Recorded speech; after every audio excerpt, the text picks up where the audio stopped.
In 1848, Phineas Gage survived an accident while working construction on the American railroads. His head was impaled by a large iron rod, resulting in significant damage to his brain's frontal lobe.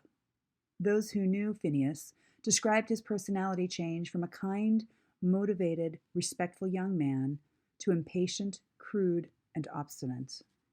Phineas's experience may have been the first case to demonstrate how traumatic brain injury leads to mental health symptoms, including changes in thinking, behaving, communicating, and feeling.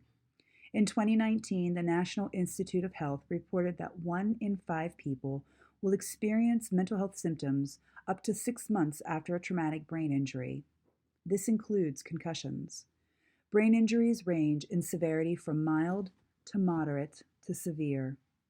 Research indicates emotional and behavioral symptoms associated with traumatic brain injury include rapid changes in mood, anxiousness and panic, grief, fatigue, lack of interest in previously enjoyed hobbies, sleep disturbances, changes in appetite, difficulty concentrating, sensitivity to lights, crowds, and noise, rumination of stressful events, difficulty reasoning and expressing oneself, headaches, dizziness, repeating oneself without awareness, outbursts of anger, expressions of emotions that seem out of context, for example, inappropriate laughter or uncontrollable crying, lack of concern for others, an inability to recall important experiences or people, use of alcohol or drugs to mitigate their pain, impulsivity and aggressive behavior, and even a tendency to tell inappropriate jokes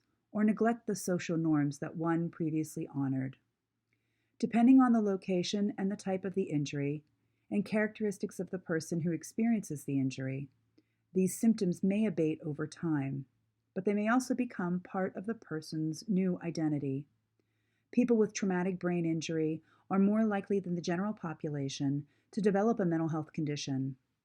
If you or someone you love experiences a traumatic brain injury and mental health disorder, reach out to someone in the mental health community for help.